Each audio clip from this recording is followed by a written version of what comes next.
Hi, my name is Brad Foster, and I am better than anybody you will ever meet. My name is Shea. Lived in Charlottesville my whole life. Been doing stand-up comedy for about 8 months now. My name is Julian Close. I live in Charlottesville, Virginia, where I am a teacher and I'm currently doing temporary positions as a teacher, looking for a full-time job as a teacher. So if you have one of those to offer, give me a call. Okay, my name is Ferguson. Graduate of Nelson County High School 2003. Went to Greensboro College after that, graduated in 07. Degree in theater. I'm Jim Zarling. I'm founder of the Charlottesville Comedy Roundtable and the host of the Gateway Top Comic Competition. Yay for me. Use that. Use the A. I'll use the A for you. I definitely will. I definitely will.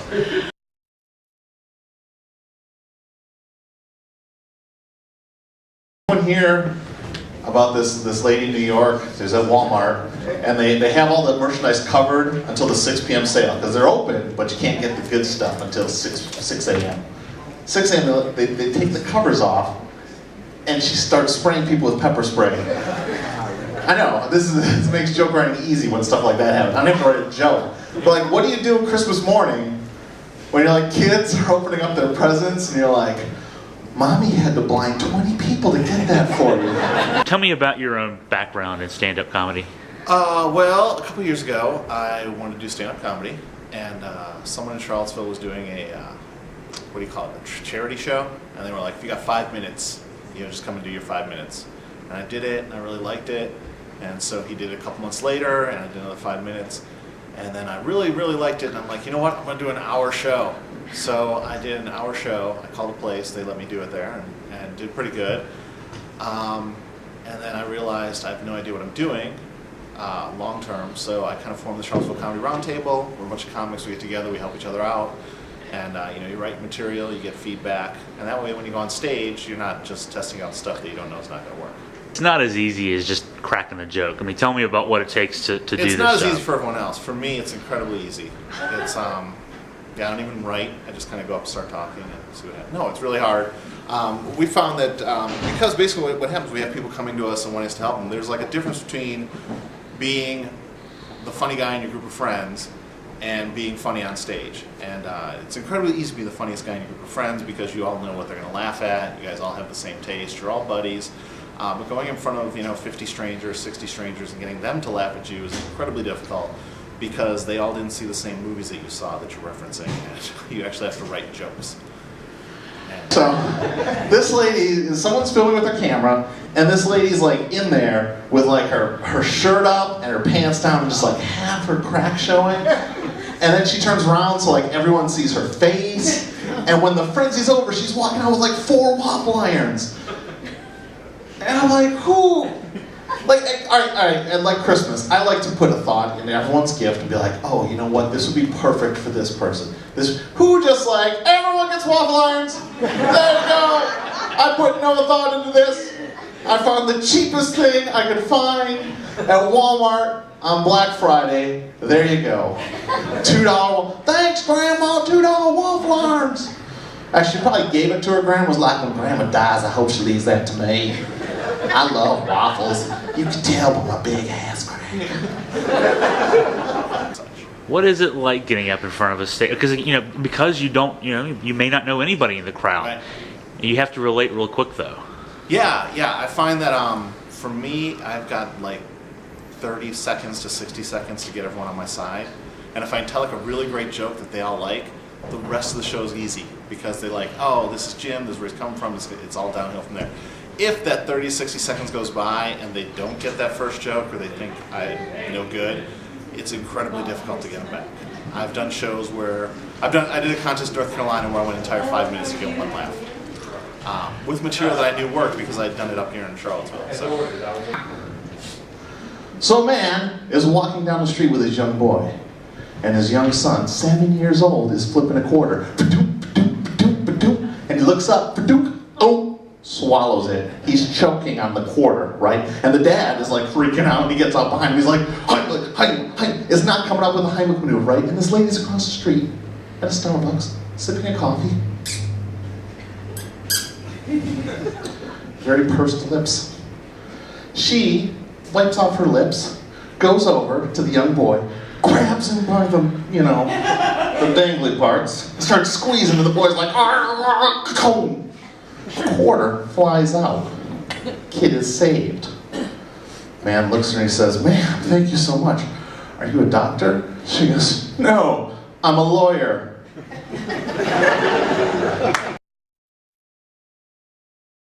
I was a post 9/11 Marine, so I didn't get to come home for the holidays a lot.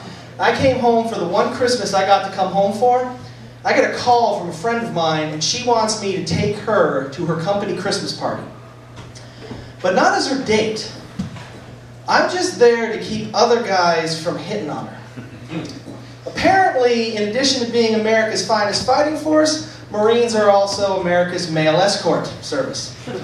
You might want to remember that, Elaine. I actually fought long and hard not to do stand-up. Particularly because I live in Charlottesville, which is such a liberal town, and I'm a fairly conservative person. I was afraid that the jokes I wrote would just tank. And even when my friends kind of dragged me to the Charlottesville Comedy Roundtable, I still had a lot of misgivings. And Jim actually said, people are people, and they like to laugh, so just go up and tell your jokes. So. Where do you get your inspiration from? How do you write your material? Well, I tend to tell stories, which a lot of comedians try and stay away from. And it's a very difficult form of comedy because you still have to put jokes in there. You can't just tell funny stories. So you have to find the right balance between storytelling and joke telling, which is not always easy. I've had several times where I thought this is going to be great, and then I get up there and it's just, a room full of blank stares. And so there's a lot of work that goes into crafting my art. And the one thing that I try above all is to tell jokes and tell stories that are coming from me, and not, oh, this guy's up here just trying to be funny. It's like he's trying to share himself with us, and that has been what has led to my greatest success. But I did it. I took her to her Christmas party, and I took her to her Christmas party as a Marine. So when we rolled up into that parking lot, we were in a tank. You should have seen the valet try and park that sucker. He still managed to put a dent in the fender somehow. I don't know how he did that. But man, I was on top of my game, man. That tank parked, I popped out, did a barrel roll, I secured the perimeter, had call signs worked out. Pregnant virgin, this is innkeeper, come in over. Checker 6, we have a drunk coworker standing under the mistletoe, sniping girls with sloppy kisses. I took him out with the chokehold. Little non-lethal force to start the night, and Operation Yule Log is underway, right? Man, I was moving seamlessly through that crowd, too. Eyes on target the whole time. I didn't even leave to pee. I just went behind the Christmas tree. I had red and green camo paint on, nobody saw it. The only snafu I hit all night was that her boss got drunk, and he got a little handsy. I wasn't sure exactly what to do because I'm there to protect her, but I don't want to get her in trouble with her boss. So I knew I had to handle this carefully, delicately, with a certain finesse that only the Marines can muster. So I shot him. I have never found a problem that can't be solved with more bullets. What is it like coming up on a stage for the first time? I mean, in doing this repetitively, every night's probably like a first night in the sense of trying to relate to an audience. For me, it's a rush. I love getting up on stage, and there's always a little bit of nervousness right before you go on, like, what if I get up there and I can't remember any of my material? But that is for me, that is a very small part of it, because I take the attitude that I am the funniest person in the room, and this audience is going to love me, and all I have to do is go up there and show them how awesome I am, and everything will go well. And it's typically worked pretty much every time I've done it. So.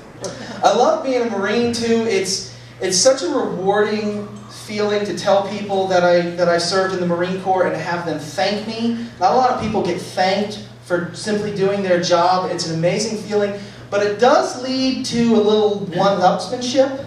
And I learned this when I went to my 10-year high school reunion. See, let me clarify something. When I was in high school, I was not the Adonis that stands before you. With flowing tresses, godlike features, and rock-hard abs. Now, I was beyond unpopular. You know the kid we all went to school with who picked his nose and ate bugs?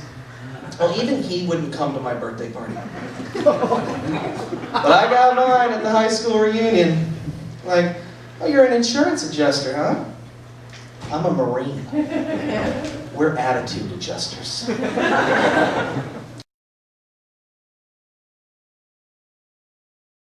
got some big news recently. My girlfriend just told me she was pregnant. Yeah, that's right, I packed my shit up and left. Had to let her know she was with a real nigga. It's alright, you guys can laugh. How much does your background in theater help you with what you're doing? Definitely with being on stage and not being afraid to be up here, it totally helps me. Just being comfortable. Talk about your sources of material. Where do you pull your comedy from? I pull my comedy from relationships. I don't know, I watch a lot of older comics and stuff I find funny and kind of try to take their material and play off of that and just get ideas from that. I think most of my comedy works because of the shock value. I start off on one thing and then totally end up somewhere in left field. You won't see it coming. Not to say that all black people, all black men are bad fathers. I just happen to be a black man and I know that I would be a horrible father. So I would feed into that stereotype.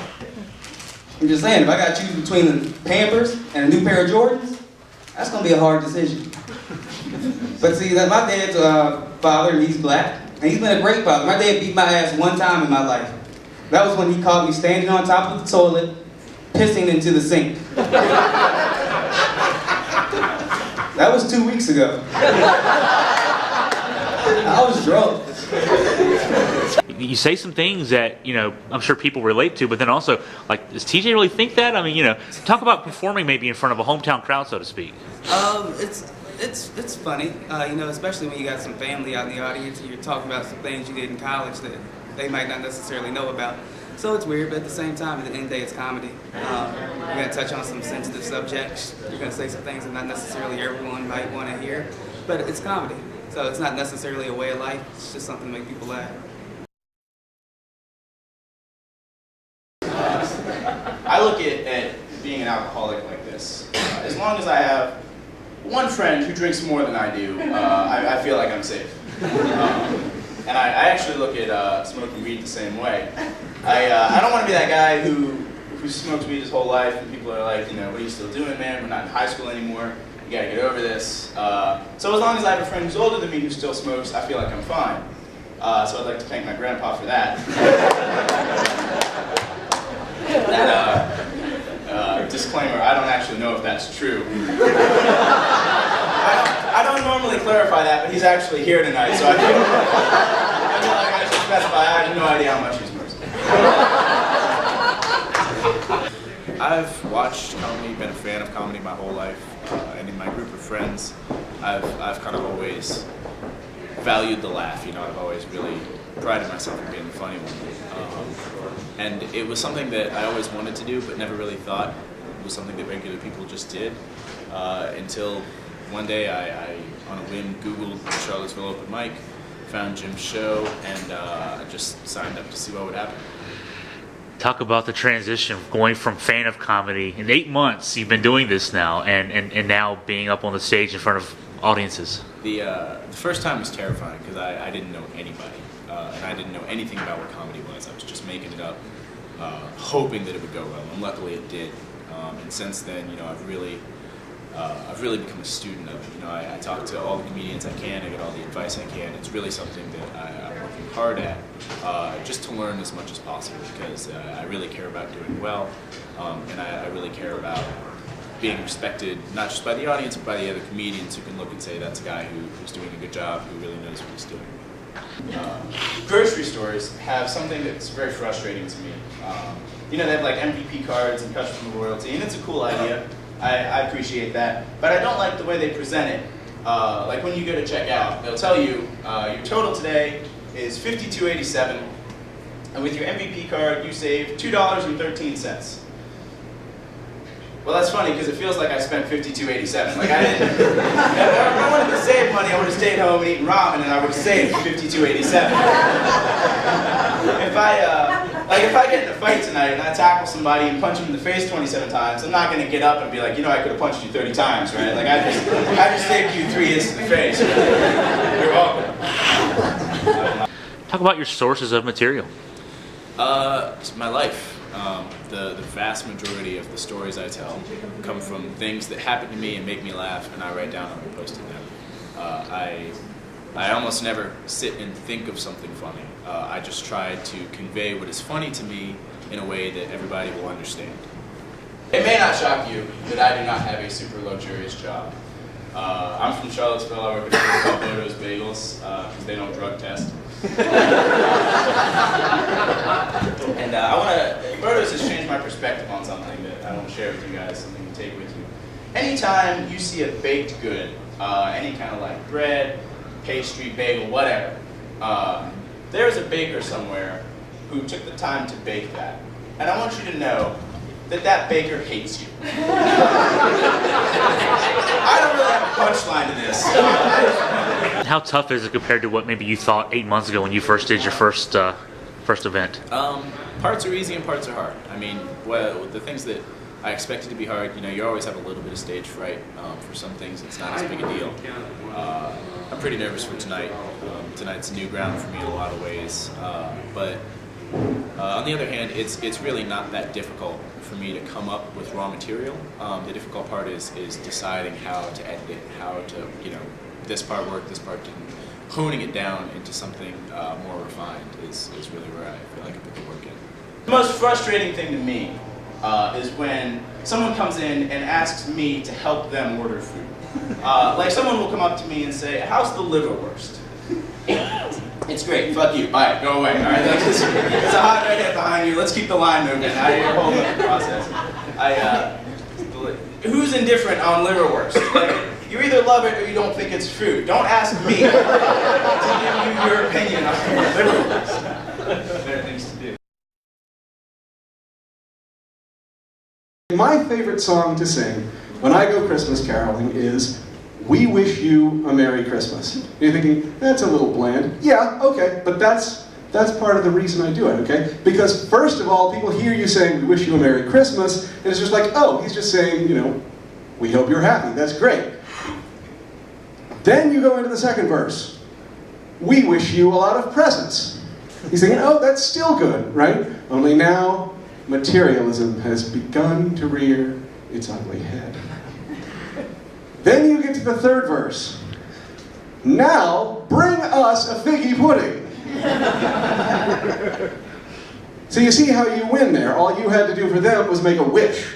Didn't cost you a cent. Now you're getting a figgy pudding. But here comes the fourth verse. "We won't go until we get some." That's gone beyond demanding. This is outright extortion.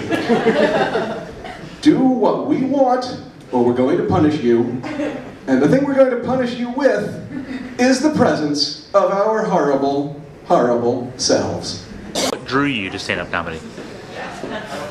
What drew me? I guess it's because, as people have mentioned, it's easy to be the funniest guy in your group of friends, to be funny. So I felt that I was funny, and I wondered, could I take that to another level? And the only way you can find that out is by giving it a try. There's a very big leap you take between having been funny all your life and having been someone who's gotten up on a stage and tried to be funny in front of a group of strangers. Once you've done that, you know, my initial show was met with some success, and that was enough encouragement. I felt like, okay, I'm going to study this as a craft, I'm going to learn it, I'm going to see how well I can do it. Women can describe themselves as curvy, and it sounds like a lot of good things, right? While at the same time, it tips your hand just enough. So that, you know, if a man knows for sure he definitely wants really, really thin, he's probably not going to try curvy, right? My problem is there is no male equivalent for curvy.